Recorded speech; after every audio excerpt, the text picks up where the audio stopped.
ओम सभी को नमस्ते। मंत्रोच्चारण। ओम सहना भवतु सहनौ भुनक्तु सह वीर्यं करवावहै तेजस्विनावधीतमस्तु मा विद्विषावहै। ओम शांति शांति शांति।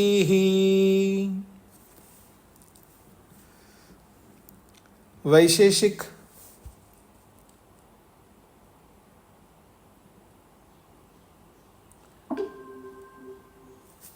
वैशेषिक दर्शन की कक्षा संख्या 74 है। अभी तक हमने 6 अध्यायों को पूरा किया है। 7वां अध्याय प्रारंभ हो रहा है। 7वें अध्याय का पहला आहनिक, प्रथम आहनिक, पृष्ठ संख्या 217।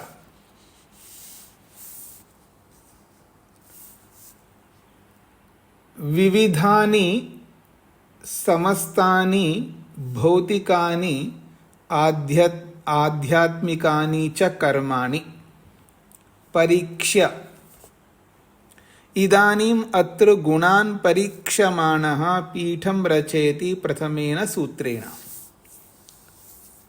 विविधानि भिन्न भिन्न प्रकार के, समस्तानि संपूर्ण, भौतिकानि भौतिक कर्म, आध्यात्मिकानि आध्यात्मिक कर्म।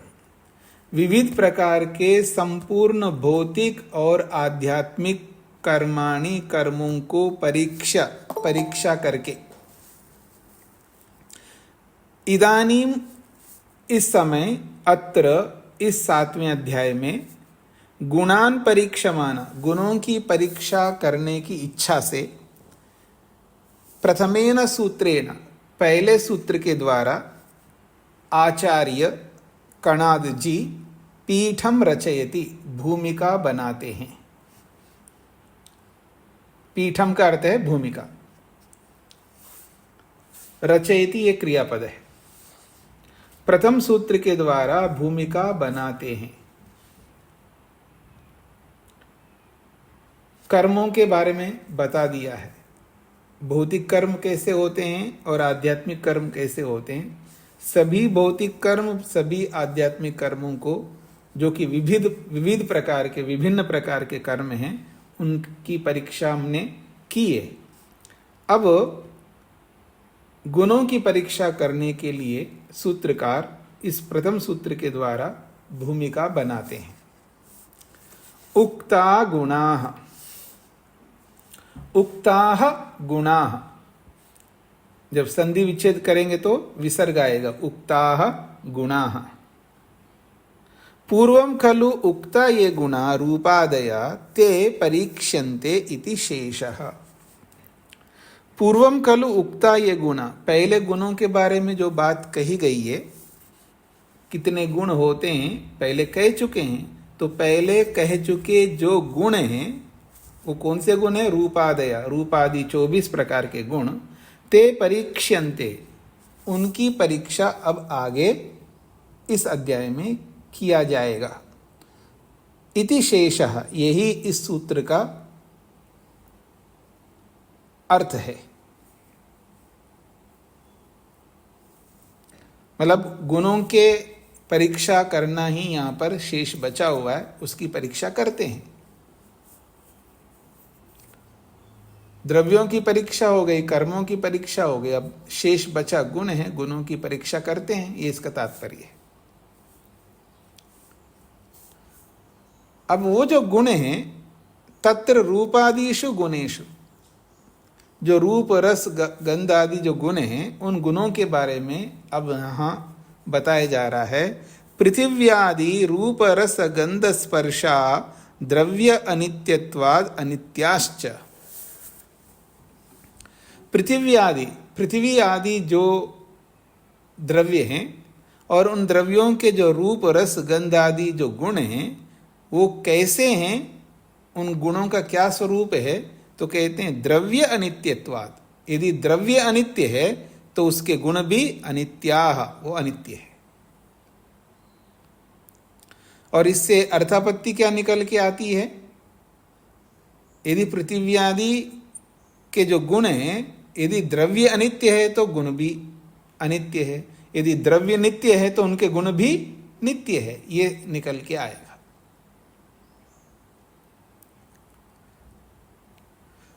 पृथिव्यादि रूप रस गंध स्पर्शाः। पृथिवी जल अग्नि वायूनां ये गंध रस रूप स्पर्शा गुणाः सन्ति। पृथ्वी जल अग्नि और वायु ये चार पदार्थ हैं, इनके जो गंध रस रूप स्पर्श गुण हैं, एक एक अशो यथा संख्यम, एक एक गुण को क्रम से आपको लगाना है। पृथ्वी का गंध है, जल का रस है, अग्नि का रूप है, वायु का स्पर्श है। इसको कहते हैं एक एक अशा यथा संख्यम, एक एक गुण को, एक एक अशा एक एक गुण को यथा संख्यम, जिस क्रम में जो पदार्थ है उस क्रम के अनुसार उन गुणों को लगा लेना चाहिए। ते यथा योग्यम, वो अपने अपने द्रव्य के अनुसार वो गुण, तेषाम पिंडितावस्थायाम, उन द्रव्यों की जो पिंडित अवस्था है अर्थात कार्य रूपी अवस्था, उसी को खोला है। यद्वा, ऐसा भी आप कह सकते हो, पिंडित अवस्था ना कहना है तो दूसरे शब्द का भी प्रयोग कर सकते, तद अवयवी द्रव्यगताः, उनके जो अवयवी द्रव्य है, अवयव और अवयवी, तो अवयवी द्रव्यगत जो गुण हैं, पृथिव्याः गंध रस रूप स्पर्शाः,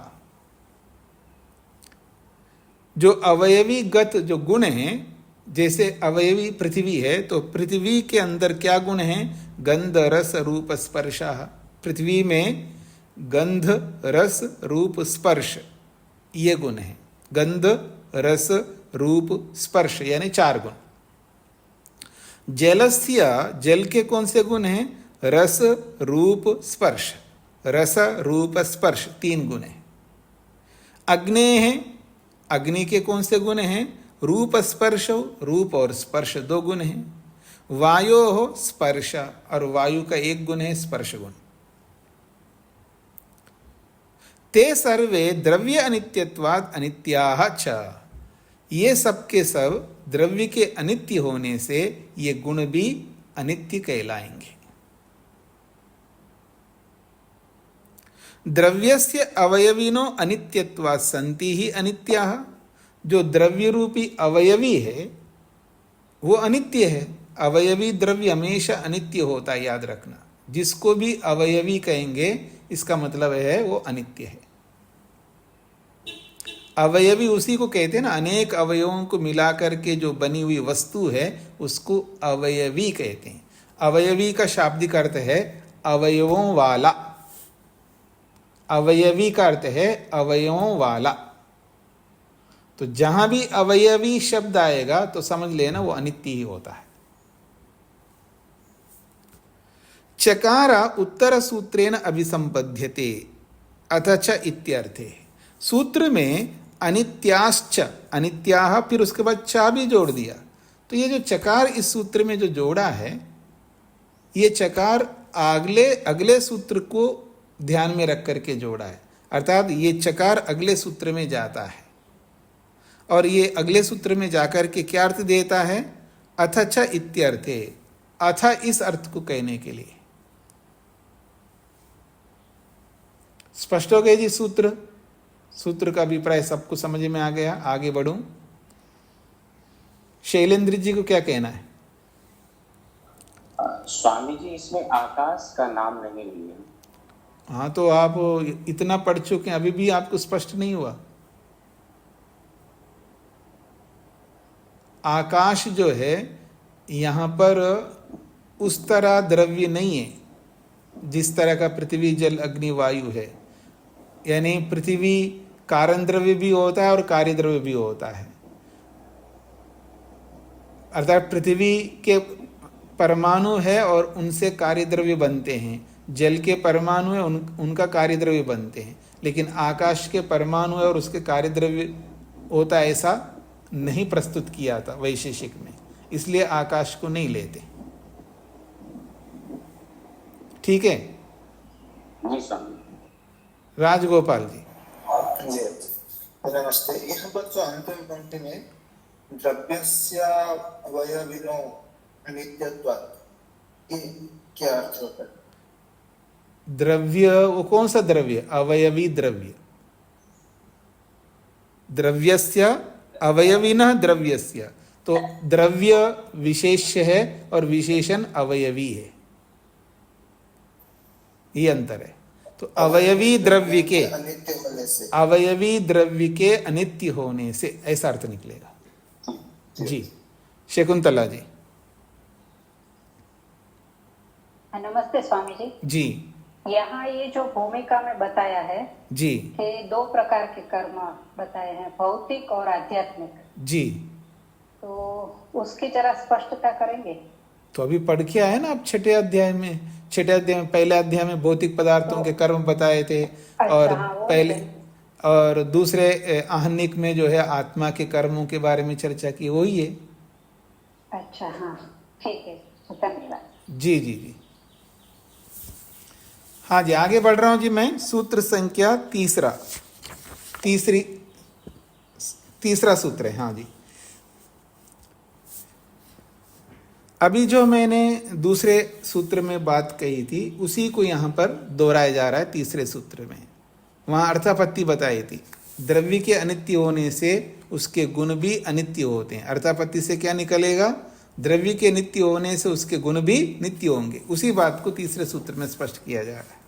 एतेन नित्येषु नित्यत्वम उक्तम। एतेन का मतलब है दूसरे सूत्र में जिस प्रकार से जो बात कही है उसके अनुसार, उस वर्णन के अनुसार, नित्येषु नित्यत्वम उक्तम, नित्य द्रव्यों में गुण नित्य होते हैं ऐसा समझ लेना चाहिए। सरल बात है। अथ च एतेन, अब ये जो चकार आया था ना उसका अर्थ है अथ, और यहाँ अथ का मतलब है और अर्थ को कहता है। अथ च, और तेन वर्णन प्रकारेण, दूसरे सूत्र में जिस प्रकार का वर्णन किया है उस वर्णन के प्रकार से आयातम इदम यद, यह अर्थ निकल के आता है। आयातम इदम यद, इदम यह आयातम अर्थ निकल के आता है, यद की नित्येषु नित्यत्वम उक्तम, नित्येषु द्रव्येषु गुणानां नित्यत्वम उक्तम विज्ञेयम। नित्य द्रव्यों में उसके गुण भी नित्य होते हैं ऐसा समझ लेना चाहिए। आगे बढ़ता हूं जी, सूत्र संख्या 4। कुत्र नित्येषु नित्यत्वं निर्दिश्यते। कुत्र नित्येषु नित्यत्वं, कहाँ, किन नित्यों में नित्यत्व है गुण, किन नित्य द्रव्यों में गुण नित्य होते हैं, तत् निर्दिश्यते, उसको यहाँ पर बताया जाता है। चौथे सूत्र में बताया जा रहा है नित्य द्रव्यों में गुण नित्य होते हैं। कौन से द्रव्य हो नित्य, जिनमें गुण नित्य होते हैं, ये बात कही जा रही है यहाँ पर। तो उसका उदाहरण दे के समझाना है। अप्सु तेजसी वायौ च नित्या द्रव्य नित्यत्वात्। अप्सु तेजसी वायौ च नित्या द्रव्य नित्यत्वात्। अप्सु जल में, तेजसी अग्नि में, वायु में, द्रव्य नित्यत्वात्, द्रव्य के नित्य होने से गुण भी नित्य होते हैं। देखिए सूत्र में पृथ्वी, जल, अग्नि, वायु ऐसा नहीं, पृथ्वी का नाम ही नहीं लिया। देखिए यहाँ पर ये जानबूझ करके चौथे सूत्र में पृथ्वी का नाम नहीं दिया, पृथ्वी को हटा करके फिर जल से प्रारंभ किया है। अप्सु तेजसी वायौ च नित्या द्रव्य नित्यत्वात्। पृथ्वी को हटा करके जल से क्यों प्रारंभ किया, ये छठे सूत्र में आपको समझ में आएगा इसका समाधान। हाँ जी, मेरी बात स्पष्ट हो गई जी सभी को? क्योंकि पृथ्वी को भी जोड़ना चाहिए ना, चारों द्रव्य को दिखाना था, लेकिन पृथ्वी को छोड़ करके जल से प्रारंभ किया। तो पृथ्वी को क्यों छोड़ा है, उसका समाधान छठे अध्याय कह रहा हूं, छठे सूत्र में देंगे। तो कहते हैं जले अग्नौ वायौ च नित्या संति तत्तद गुणाः। जल में जो गुण है, अग्नि में जो गुण है, वायु में जो गुण है, वो नित्य है। नित्याः संति, नित्य हैं। कौन है वो नित्य? तत्तद गुणा, उस द्रव्य के गुण।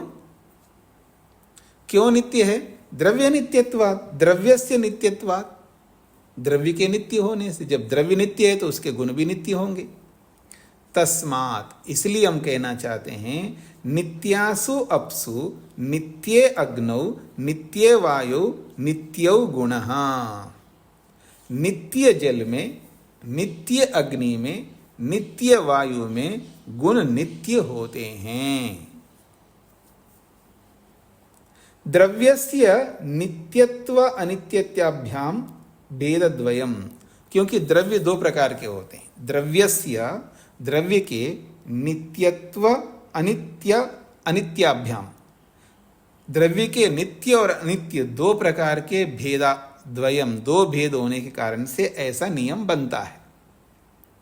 नित्य परमाणुर्भूत सूक्ष्मो व अनित्य, नित्य परमाणुभूत सूक्ष्म व, हाँ जी, नित्य परमाणुभूत सूक्ष्म, जो परमाणु स्वरूप जो सूक्ष्म है वो है नित्य। अनित्यस्तु स्थूलभूता, और अनित्य कौन होते हैं? वो स्थूलभूत होते हैं। यानी परमाणु स्वरूप जो सूक्ष्म तत्व है वो नित्य हैं, और अनित्य कौन है? जो स्थूल स्वरूप जो भूत है वो अनित्य कहलाते हैं। तत्र तु अनित्येन गुणेन भाव्यमेव इति उक्तम ही इति विवेकः। तत्र अनित्येन गुणेन भाव्यम एव इति तु उक्तम एव, क्योंकि जो स्थूल है उसमें अनित्य गुण होना ही चाहिए, ये हमको समझना ही चाहिए। जब वस्तु अनित्य है, स्थूल है, स्थूल तभी हो सकता है ना, कोई वस्तु स्थूल तभी हो सकता है जिसमें अनेक अवयव हो। तो स्थूल भूत अनित्य, क्यों? तत्र तो अनित्येन गुणेन भाव्यमेव, उसमें अनित्य गुण तो होना ही चाहिए क्योंकि वस्तु अनित्य है। उक्तम ही इति विवेक, ये पहले कह ही चुके हैं, ये विवेक हमको कर लेना चाहिए। तेना इदमपि आयातम यत्, उससे ये भी सिद्ध होता है कि पार्थिव परमाणु अपि गुणो अनित्यो अस्ति। पार्थिव परमाणु का जो गुण है वो अनित्य है, ये बात विचारणीय है। पार्थिव परमाणु को अनित्य सिद्ध करवा रहे हैं भाष्यकार। ऐसे कैसे हो सकता है? जब जल के परमाणु, अग्नि के परमाणु, वायु के परमाणु जब नित्य है तो पृथ्वी के परमाणु अनित्य क्यों है? ये थोड़ा सा इसमें विवाद है, छठे सूत्र को पढ़ेंगे उसके बाद हम विचार करेंगे। तो इस पर थोड़ा सा आप लिख सकते हैं, अंडरलाइन कर सकते हैं। तेन इदमपि आयातम यत्, क्योंकि सूत्र में पृथ्वी को छोड़ दिया है। पृथ्वी को क्यों छोड़ा है जी? जब नित्य पदार्थों की चर्चा कर रहे हैं तो पृथ्वी को भी जोड़ते हैं, लेकिन जोड़ा नहीं है इस सूत्र में। इससे ये सिद्ध होता है कि पार्थिव परमाणु के गुण अनित्य है। ये कहना चाहते हैं पृथ्वी परमाणु तो नित्य है लेकिन उसके गुण अनित्य है, ये कहना चाहते हैं। जब द्रव्य नित्य है तो गुण भी नित्य होना चाहिए, ये नहीं कहना चाह रहे हैं ऐसे भाष्यकार ये कहना चाह रहे हैं द्रव्य तो नित्य है लेकिन पृथ्वी द्रव्य नित्य होते हुए भी उसके गुण अनित्य है, ये कहना चाहते हैं।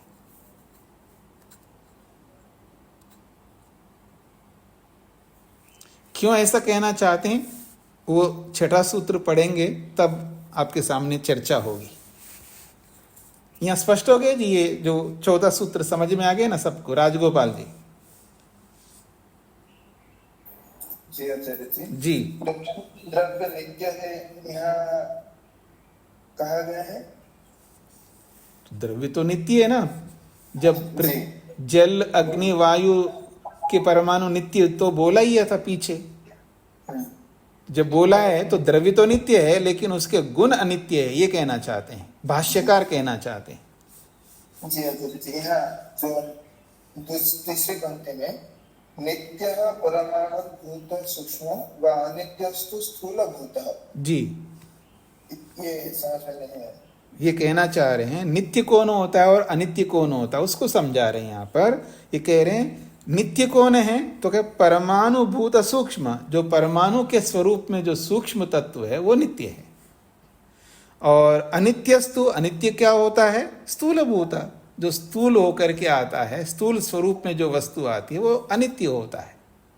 जी जी हाँ जी, आगे बढ़ो जी।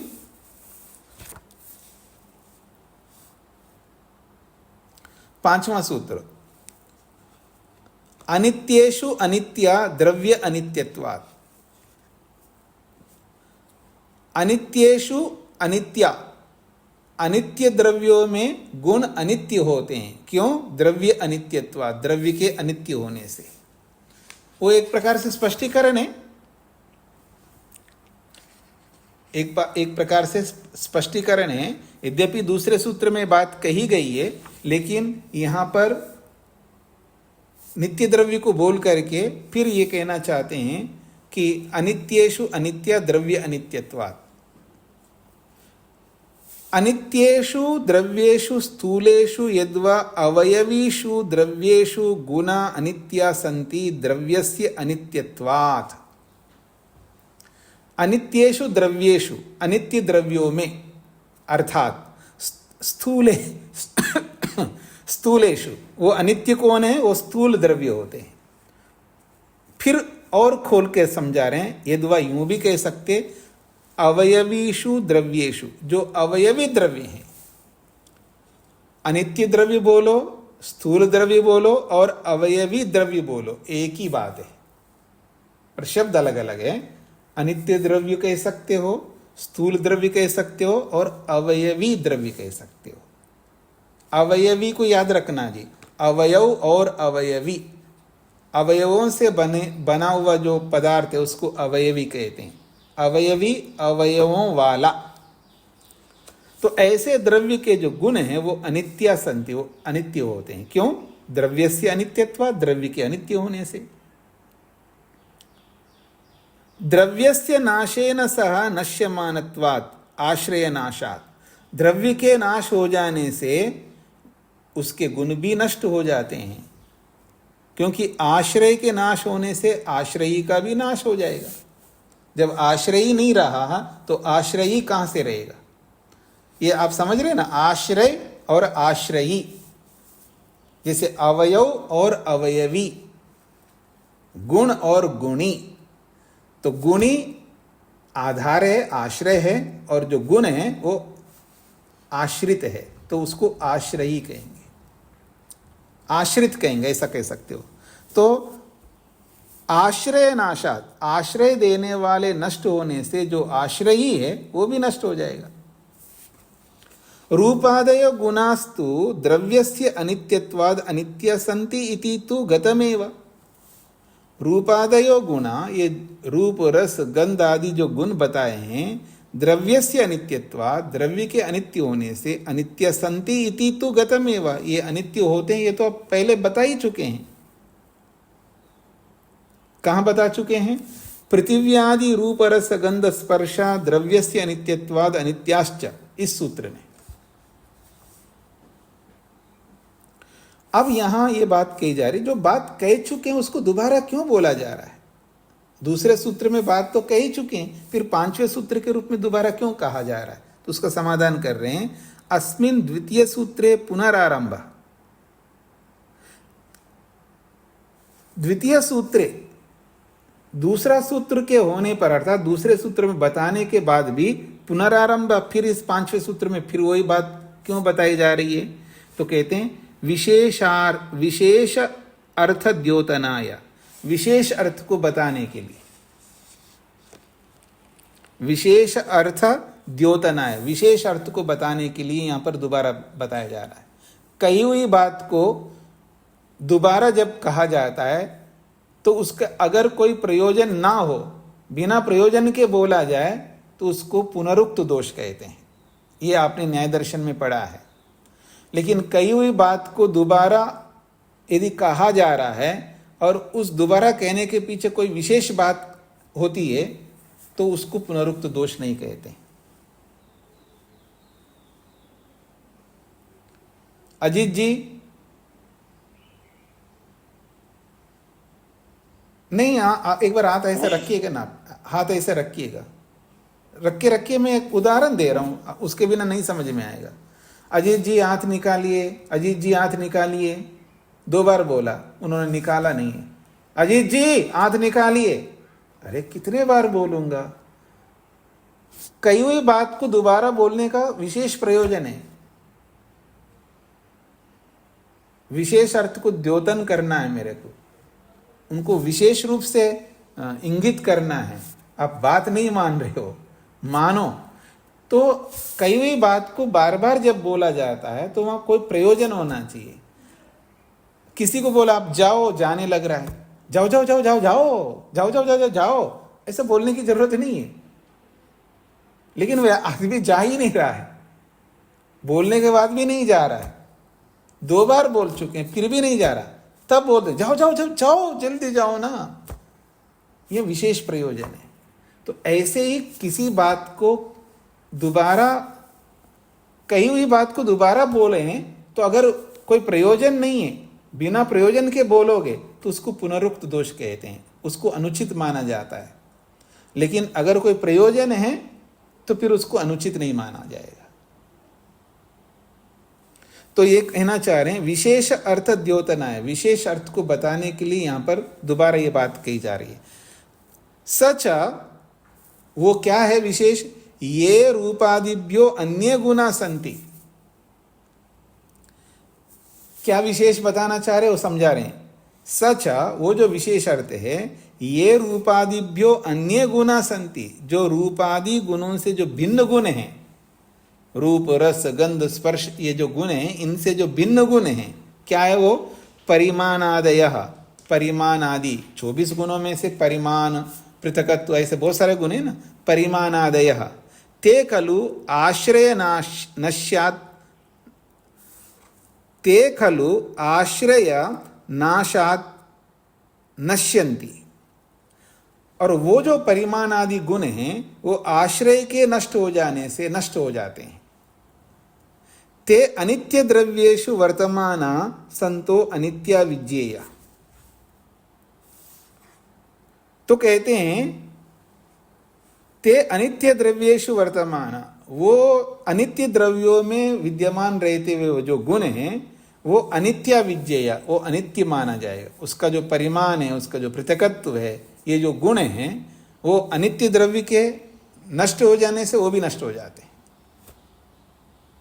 तो ये परिमाणादि गुणों को विशेष रूप से कहना चाहते हैं, क्योंकि पीछे रूप रस गंध स्पर्श इतना ही तो बोला था, बाकी गुणों को तो बोला नहीं है।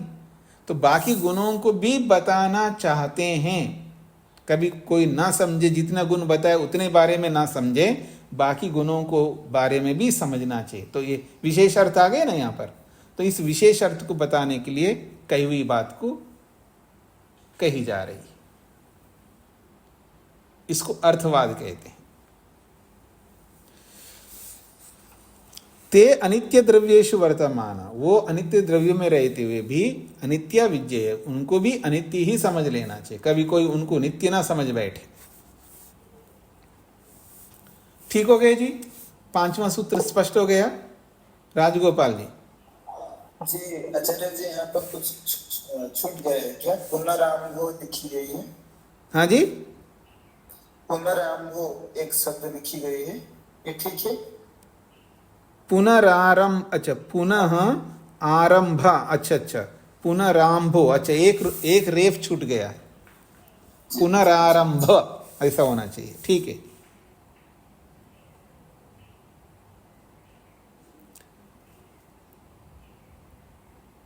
रा के बाद में पुनः रा के बाद में फिर एक रा आएगा।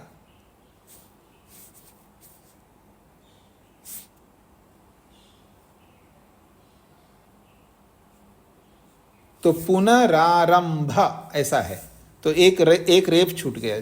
ठीक बात है, आगे बढ़ रहा हूं जी मैं। जय स्वामी जी। जी, कौन बोल रहे हैं? हाँ, एक रेप के बाद एक रेप आता है, तो एक रेप का लोप हो जाता है रोरी सूत्र से।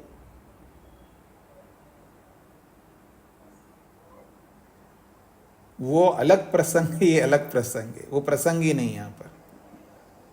वो संधियों को आपको समझना होगा। यहाँ पुनः में जो विसर्ग है ना, विसर्ग को रेप हो जाएगा, वो रेप है वो, क्योंकि आगे अकार है, तो उस अकार के कारण से वो रेप बन गए, तो वो तो रहेगा।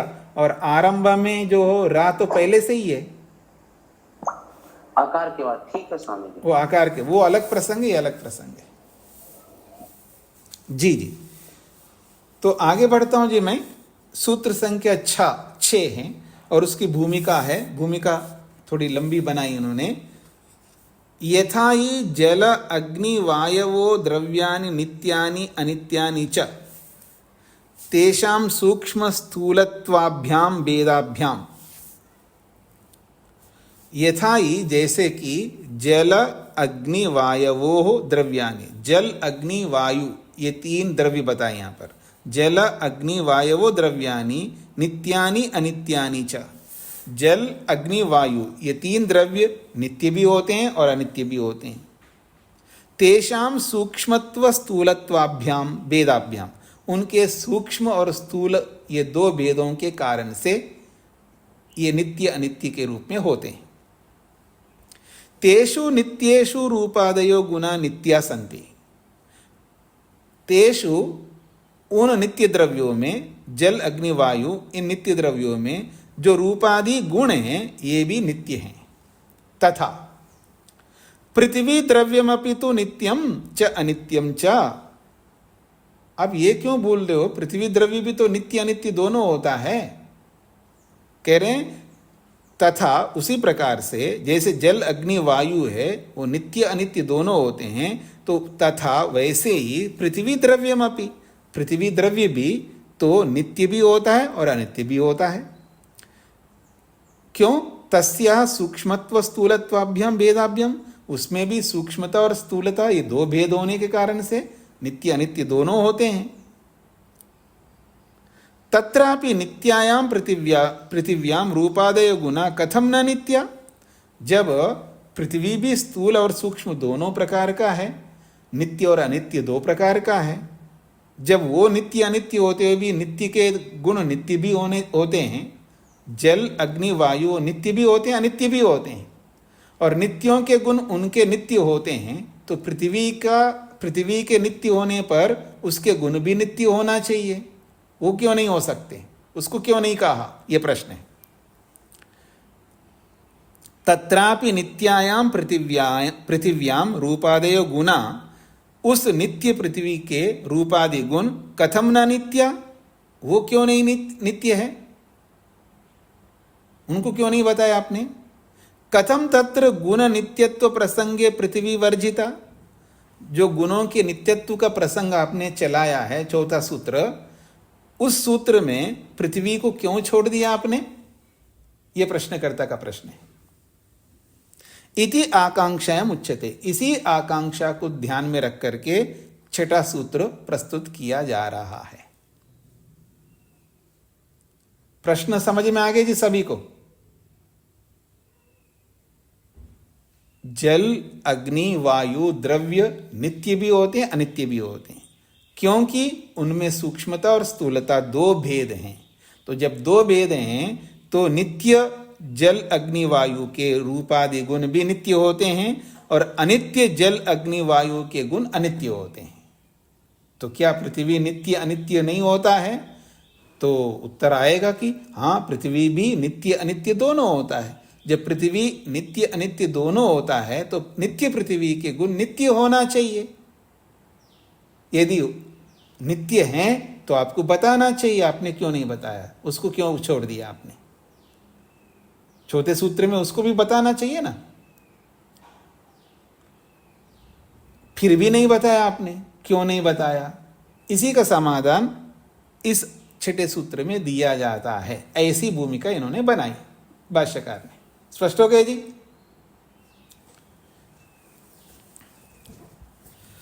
सूत्र है कारण गुण पूर्वका पृथिव्याम पाकजाह। कारण गुण पूर्वका पृथिव्याम पाकजा। पृथ्वी के बारे में थोड़ा सा अंतर है। जल में, अग्नि में, वायु में ये परिस्थिति नहीं आती है जो पृथ्वी के द्रव्यों में आती है, इसलिए उसको अलग छोड़ा है सूत्रकार ने। तो कहते हैं कारण गुण पूर्वका पृथिव्याम पाकजा। कारण गुण पूर्वक ही पृथ्वी में पाकज यानी पकने पर गुण उत्पन्न होते हैं। क्योंकि वास्तव में क्या होता है, पृथ्वी के जो कार्य होते हैं, जैसे मान लीजिए घड़े को ले लीजिएगा, मिट्टी से घड़ा बनता है। मिट्टी के अंदर जो गुण हैं वो घड़े में आएंगे, लेकिन अतिरिक्त गुण भी आते हैं जो कारण में नहीं है। मिट्टी के जो गुण हैं वो घड़े में आते हैं, लेकिन मिट्टी के अंदर नहीं रहने वाले गुण भी आते हैं घड़े में। ये आपको समझना है। तो उसी बात को ध्यान में रख करके यहां ये सूत्र है। इसलिए ये कहना चाहते हैं भाष्यकार कि पृथ्वी के नित्य होते हुए भी उसके गुण नित्य नहीं होते हैं, वो बदल जाते हैं, चेंज होते हैं। द्रव्य नित्य है लेकिन गुण अनित्य है, ये कहना चाहते हैं। कैसे कहना चाहते हैं, ये पूरा सूत्र को समझ लेंगे। अपनी मान्यता ना बना करके इसको ना पढ़िएगा, एक बार वक्ता क्या कहना चाहता है वो समझ लीजिएगा, फिर उस पर चर्चा कर सकते हैं।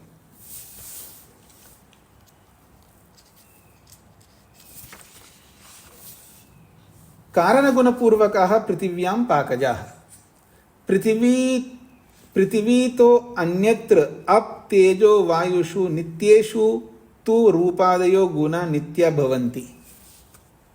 कह रहे हैं पृथ्वीतः अन्यत्र, पृथ्वी से भिन्न कौन है?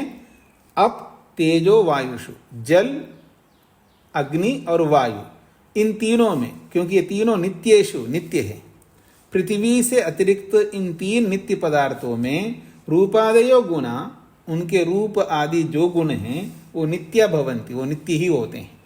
किंतु पृथिव्याम नित्यायाम अपि रूपादयो गुणा न नित्या। भाष्यकार कहना चाह रहे हैं पृथ्वी के नित्य होते हुए भी उसके जो रूपादि गुण हैं न नित्या, वो नित्य नहीं है। न सदा समाना, वो हमेशा एक जैसा नहीं रहते हैं। समवस्था गता व, समाना कहो या समवस्था गता कहो एक ही बात है, यानी समान रूप से एक स्थिति में नहीं रहते हैं, वो बदलते हैं। ये तो ही क्यों बदलते हैं?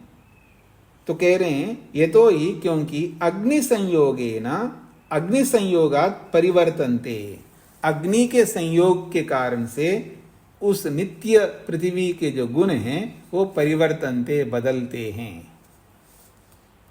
प्राथमिक स्वरूपम त्यजंती, उसका जो पहला जो स्वरूप है वो अपने स्वरूप को छोड़ देते हैं।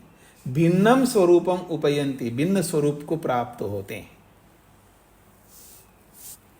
तत्कथम इति उच्यते, वो ऐसा कैसे होता है इस बात का वर्णन आगे बता रहे हैं, क्यों ऐसा होता है। स्थूलायाम पृथिव्याम दक्षिणोत्तर भिन्न भिन्न प्रदेशगतायाम विशिष्ट संस्थान भूतायाम घटादि रूपेण विकृतायाम कार्यभूतायाम पृथिव्याम रूपादयो गुणा ये पाकजाः सन्ति ते न कार्यवशगा अपितु कारण गुणपूर्वका सन्तो मृत्कनेषु कार्यावयवेषु कारणेषु पाकजा पाकवशगा भवन्ति। बड़ा लंबा वाक्य है। हाँ जी, कथम इति उच्यते, कैसे ये नित्य होते हुए भी उसके गुण अनित्य होते हैं, ये कैसे होते हैं उसको समझा रहे हैं। स्थूलायाम पृथिव्याम, जो स्थूल पृथ्वी है, दक्षिण उत्तर भिन्न भिन्न प्रदेशगतायाम, क्योंकि स्थूल पृथ्वी जो है दक्षिण दिशा में, उत्तर दिशा में, अलग अलग दिशाओं में विराजमान है। विशिष्ट संस्थान भूतायम, और विशेष रूप से वो संगठित है। किस रूप में संगठित है? घटादि रूपेण, वो घड़े के रूप में है, क्योंकि पृथ्वी का ही तो कार्य है ना घड़ा।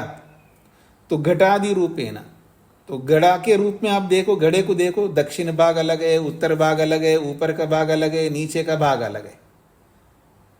उसी को बोला है दक्षिण उत्तर भिन्न भिन्न प्रदेशगतायाम, दक्षिण उत्तर अलग अलग दिशाओं में विराजमान है ये। विशिष्ट संस्थान भूतायाम, और विशेष संस्थान अर्थात विशेष रूप से संगठित है, विशेष रूप से संयुक्त हुआ है, संयोग को प्राप्त हुआ है। किस रूप में? घटादि रूपेण, घड़े आदि के रूप में। विकृतायाम कार्यभूतायाम, और विकृति को प्राप्त हुआ कार्य रूप है वो, उसको विकारी कहेंगे ना जी। पृथ्वी से बना हुआ पदार्थ जो है उसको विकारी कहते हैं।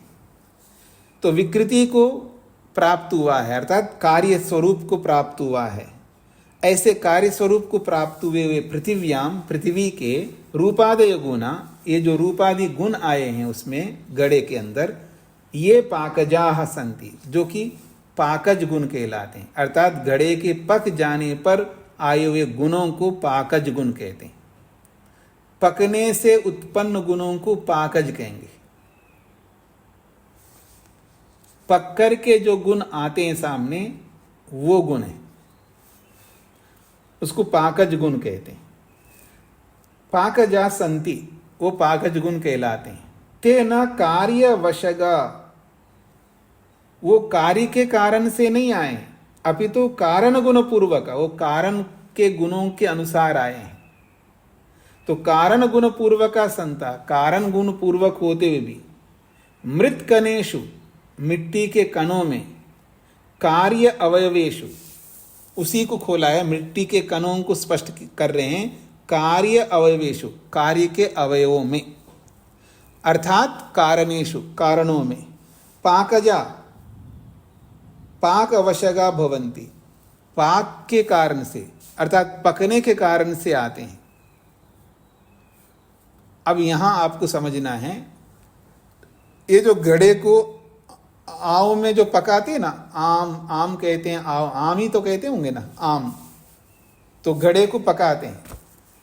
तो ये कहना चाह रहे हैं घड़े के जो मिट्टी के अवयव है वो पहले पकते हैं, अर्थात कारण पकते हैं, और कारण पकने के बाद कारण में वो अग्नि संयोग से पाकज गुण आ गए, फिर वो कार्य में दिखाई देते, घड़े में दिखाई देते, ये कहना चाह रहे हैं। अर्थात कारण बदलते हैं तब कार्य के रूप में बदलाव दिखाई देता है आपको, ये कहना चाह रहे हैं। यद्यपि वो कारण गुण पूर्वक है, कारणों में वो गुण है तभी तो कार्य में आएंगे। तो कारण में जो गुण ना हो तो कार्य में कैसे आ सकते हैं, ये बात आप तब समझ पाएंगे जब पहले दूसरे अध्याय में जो पढ़ा था वो आपको पकड़ना होगा। कारण गुण पूर्वक कार्य के गुण होते हैं, जो गुण कारण में नहीं होते हैं वो कार्य में कदापि नहीं आ सकते। कार्य में जो भी गुण है वो कारण में होने चाहिए। तो ये सिद्धांत तब लागू हो सकता है कारण के गुण बदल के नए आ जाए, फिर वो कार्य में आ सकते हैं। तो उसके लिए ये तरकीब इन्होंने अपनाया है कि अग्नि का संयोग जो हो रहा है वो कारण में हो रहा है, अवयव में हो रहा है। उस अग्नि के संयोग से कारण बदल गए, अब वो कार्य में दिखाई देंगे वो, ये इसका कहने का तात्पर्य है। हाँ जी, दोबारा पढ़ता हूं मैं। तेना कार्यवशगा, ये जो कार्य रूपी घड़े में जो गुण आए वो कार्य के कारण से उसमें आया हो ऐसा नहीं है, अपितु कारण गुण पूर्वक, कारणों के गुणों के अनुसार ही उस कार्य रूपी घड़े में आया है। तो कैसे, तो उसको समझा रहे हैं, मृत कणेषु, मिट्टी के कण, आप ऐसे भी बोल सकते, कार्य अवयवेशु, कार्य के घड़े रूपी कार्य के अवयवों में, अर्थात कार्य के अवयव रूपी कारणों में, पाकजा, पकने के कारण से उत्पन्न होने वाले, उसी को खोला है, पाकवशाह, पकने के कारण से जो उत्पन्न हुआ जो गुण है उन गुणों के कारण से उस घड़े में दिखाई दे रहे हैं। ये तो ही क्योंकि अग्नि संयोगात पृथिव्या कणा परमाणवो व पच्यन्ते, उसी को स्पष्ट कर रहे हैं यहां पर। ये तो ही क्योंकि अग्नि संयोगात, अग्नि के संयोग से, अग्नि के संपर्क से पृथिव्या कणा, पृथ्वी के जो कण हैं अर्थात परमाणव, पृथ्वी के जो कण रूपी परमाणु है वो पहले पच्यन्ते, पक जाते हैं। पाकम प्राप्नुवन्ति, पच्यन्ते को खोला है, पाक को प्राप्त होते हैं अर्थात पक जाते हैं। पाकात, पाक के कारण से, पक जाने के कारण से, कणानाम परमाणुनाम कारणानाम रूपादयो गुना परिवर्तन्ते, उस पकने के कारण से जो कण रूपी परमाणु है, जो कारण के रूप में है, वो कारण के रूप में जो भी परमाणु है उसमें रूपादय गुना, उसके जो भी पहले के रूपादि गुण हैं वो परिवर्तनते, बदल जाते हैं। तेई कार्ये खलु उपलभ्यन्ते, वो ही कार्य में उपलब्ध होते हैं, वो ही कार्य में दिखाई देते हैं। तस्मात्, इसीलिए पार्थिवस्य कार्यवस्तुनो गुणा न कार्य योगात्, पार्थिव जो कार्य वस्तु है उसमें जो गुण है वो कार्य के कारण से नहीं है, किंतु कारणस्येव गुणा सन्ति, वो कारण के ही गुण हैं।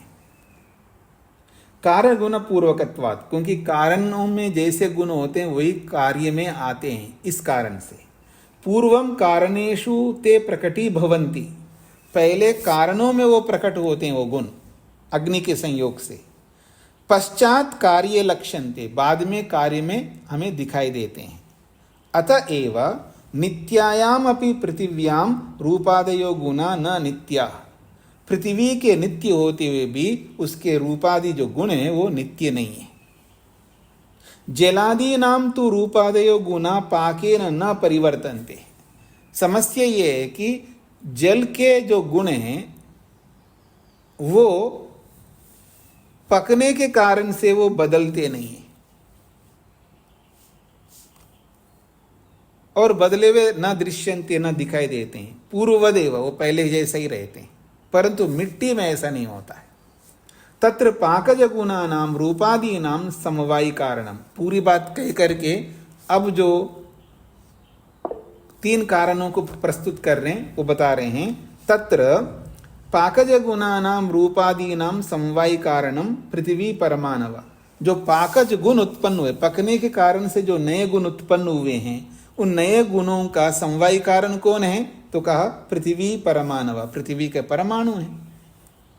पृथ्वी परमाणुगता रूपादय गुणा, और पृथ्वी परमाणु में जो भी रूपादि गुण हैं वो अवयवी रूपादि नाम असमवायी कारणम, अवयवी रूपी जो गड़ा है उसके असमवायी कारण बनते हैं।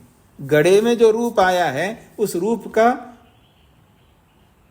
असमवायी कारण उसके अवयवों का गुण है। अग्नि संयोगो निमित्त कारणम, अग्नि का जो संयोग है वो निमित्त कारण बनता है।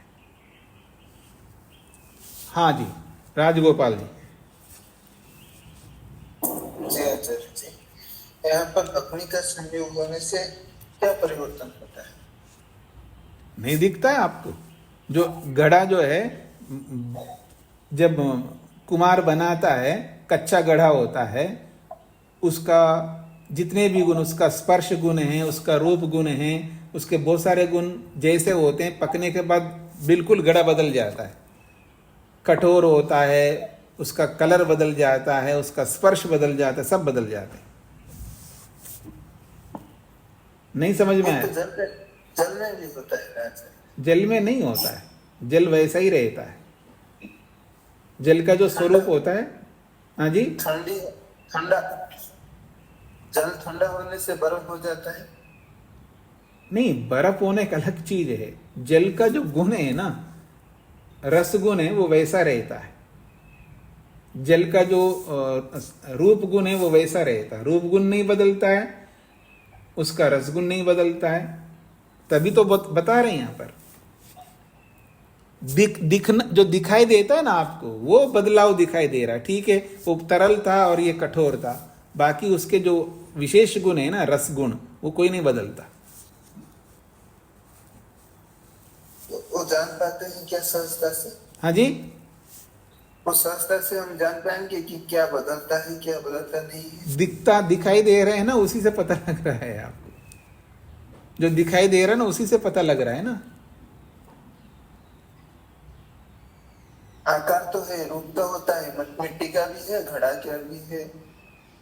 पर वो जो एकदम जो उसका रूप है ना, वो एकदम बदल जाता है ना। जल में रूप नहीं बदल रहा है, रस नहीं बदल रहा है। रस नहीं बदलता है जल में, किंतु रूप तो ठंडा करने से बदल जाता है। क्या और रूप उसको बदल रहा है? क्या रूप बदल घड़ा रहा है? जैसे रूप तो वैसा ही रहता है ना, वो सफेद ही रहता है ना, वो थोड़ा बदल रहा है। अच्छा कोई जी जी बदल नहीं रहा है। रूप भी वैसा रहता है, रस भी वैसा रहता है, कोई बदलाव नहीं होता है। यही तो कहना चाह रहे हैं। जी जी जी जी जी। अच्छा हाँ जी, जय नारायण जी को क्या कहना है? हाँ जी, के जय नारायण जी। नमस्ते स्वामी जी। जी जैसे अग्नि पृथ्वी में प्रभाव करके बदलता है ना, जैसे वैसे जल और वायु उसमें प्रभाव कर सकता है?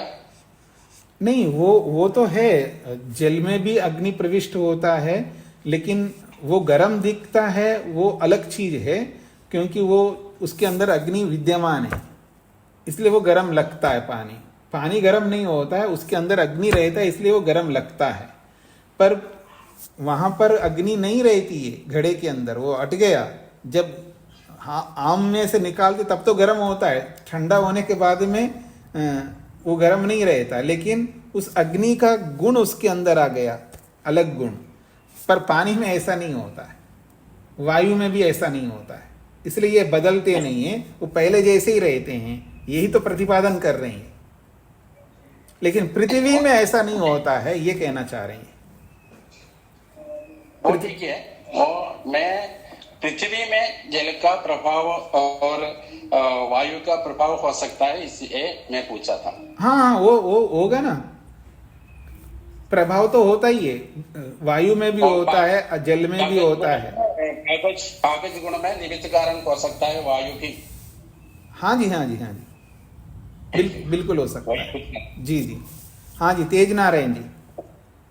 जी स्वामी, जी जो अग्नि के संयोग से मिट्टी के जो अवयव हैं या परमाणु हैं उनमें जो विकार आया, तो फिर वो कारण पदार्थ कहाँ रह गया? वो तो कार्य पदार्थ हो गया। विकार आया तो कार्य पदार्थ हो गया, फिर कारण पदार्थ कहाँ पे गया? हाँ, नहीं, वो अभी उसकी चर्चा हम करेंगे, उसकी चर्चा करेंगे। इनका जो प्रस्तुतिकरण है वो अभी हमने पढ़ा है। अब हम आते हैं उस पर चर्चा करते हैं। वो तो अभी मैंने चर्चा की नहीं है। तो दो मत, विद्वानों में दो मत हैं। विद्वानों में दो मत है। कुछ लोग ये मानते हैं कि कारण द्रव्य भी बदलते हैं, तब जाकर के कार्य द्रव्य में बदलाव होता है, ऐसा उनका कहना है। और कुछ लोग कहते हैं ऐसा नहीं होता है। यदि नित्य द्रव्य है तो उसके गुण भी नित्य होते हैं। नित्य द्रव्यों के गुण बदल नहीं रहे हैं। जो बदलाव हो रहा है, कार्य द्रव्यों में बदलाव हो रहा है, ऐसा कुछ लोगों का मानना है। और कुछ लोगों का यह मानना नहीं, कारण द्रव्यों में बदलाव होता है तब जाकर के कार्य द्रव्य में दिख रहा है, ऐसा उनका कहना है। पर उनके पास में ऐसा कोई प्रमाण नहीं है कि नित्य द्रव्य के गुण नित्य होते हैं और अनित्य द्रव्य के अनित्य होते हैं। ये तो पहले हम पढ़ चुके हैं। उसके लिए उनके पास समाधान नहीं है। जो दिखाई दे रहा है ना, उसको लेकर के उन्होंने ऐसा इस सूत्र का अर्थ कर लिया है। पर इस सूत्र का ऐसा अर्थ नहीं है जैसा अर्थ लोग कर रहे हैं। इसमें यह बोला है, कारण गुण पूर्वकाः पृथिव्याम गुणा। कारण गुण पूर्वक ही पृथ्वी में गुण आते हैं। लेकिन ये जो कार्यद्रव्य में एक साथ में, पृथ्वी के कार्यद्रव्य में साथ में एक पाकज गुण भी आते हैं। बस इतना अर्थ हमको लेना। कारण गुण पूर्वक ही कार्य होते हैं, लेकिन कार्यों में पाकज गुण भी एक आता है अग्नि के संयोग से। वो दूसरों में नहीं आता है, दूसरे कार्यों में नहीं आता, लेकिन पृथ्वी में आता है। यहां पर भी वो सिद्धांत नहीं बदल रहा है। यहां पर वो सिद्धांत नहीं बदल रहा है कि नित्य द्रव्य के गुण अनित्य होते हैं ऐसा नहीं प्रस्तुत कर रहे हम लोग। नित्य द्रव्य के नित्य गुण ही होते हैं, वो गुण जैसे हैं वैसे रहेंगे, नित्य ही रहेंगे, उसमें कोई बदलाव नहीं होता है। अगर उनके गुणों में बदलाव होता है इसका मतलब है उस पदार्थ में बदलाव हुए बिना गुणों में बदलाव नहीं हो सकता। इसलिए नित्य द्रव्य है तो उसके गुण भी नित्य होंगे। फिर भी हमको जो बदलाव दिख रहा है वो कार्य में बदलाव हो सकता है, वो तो अग्नि के संयोग से आपको अलग रंग रूप दिखाई दे रहा है, वहां अग्नि विराजमान है, उद्बुद्ध नहीं है, वो विराजमान है अग्नि वहां पर। जैसे अग्नि, जैसे सोने को अग्नि प्रधान मानते हैं, अग्नि थोड़ा दिखाई दे रहा है हमको, न गर्म थोड़ा लगता है, लेकिन वो अग्नि अनुद्बुद्ध रूप में है उसके अंदर, इसलिए उसका जो है सोने को हम अग्नि प्रदान कहते हैं। तो ऐसे पृथ्वी के अंदर भी ये पाकज गुण की वजह से इसको केवल पाकज गुण ही लिया जाएगा, अन्न गुण में कोई को इसमें ग्रहण नहीं किया जाएगा। नहीं, उसमें नहीं ग्रहण किया। पाकज गुण केवल पार्थिव पदार्थों में पाकज गुण आते हैं, बाकी द्रव्यों में कोई इस तरह का पाकज गुण नहीं आते हैं। जी जी, इस रूप में समझना चाहिए। और इसको पीलू पाक और पीठर पाक शब्दों से प्रयोग करते हैं। आप लोगों ने, अगर आप लोगों के पास में आचार्य उदयवीर शास्त्री जी का अगर वैशेषिक दर्शन हो, उसमें इस सूत्र को आप पढ़ेंगे, वहां उन्होंने 2 प्रकार की व्याख्या की है। मेरे को जो समझ में आता है, नित्य द्रव्यों के गुण नित्य ही रहते हैं, अनित्य द्रव्यों के गुण अनित्य रहते हैं, चाहे वो पृथ्वी हो चाहे कोई भी हो। पर यहाँ जो घड़े आदि में जो परिवर्तन दिखाई दे रहा है वो अग्नि का संयोग से, कार्य द्रव्य में अग्नि का संयोग है, इसलिए वो अलग दिख रहा है। बस इतनी सी बात है। अब कोई ये सोचे कि दूसरे में भी ऐसा होना चाहिए, वो तो वस्तु का अपना धर्म है, कोई अपना ग्रहण करके रखता है, कोई ग्रहण करके नहीं रखता है, इतनी सी बात है। जी जी, हाँ जी, ठीक हो गए जी, सबको समझ में आ गया। तो आज इतना ही रखते हैं जी। ओम शांति शांति शांति। जिन लोगों के पास आचार्य उदयवीर शास्त्री जी का पुस्तक है तो वो पढ़ करके आइएगा। जिनके पास नहीं है, योगेश जी आपके पास है तो उस, जिनके पास नहीं हो तो उसका आप चित्र निकाल करके ग्रुप में डाल दीजिएगा, वो लोग भी पढ़ लेंगे। ठीक है, मेरे पास है स्वामी जी, मैं डाल दूंगी। हाँ तो आप डाल दीजिएगा, ठीक है जी। लेकिन ग्रुप में सुन लीजिएगा, ग्रुप में सब लोग डाल सकते, कोई भी नहीं डाल सकते हैं। इसलिए मधु जी एक काम करिए, आप योगेश जी को भेज दीजिएगा, फिर वो डाल देंगे। जी जी, मैं ठीक है जी।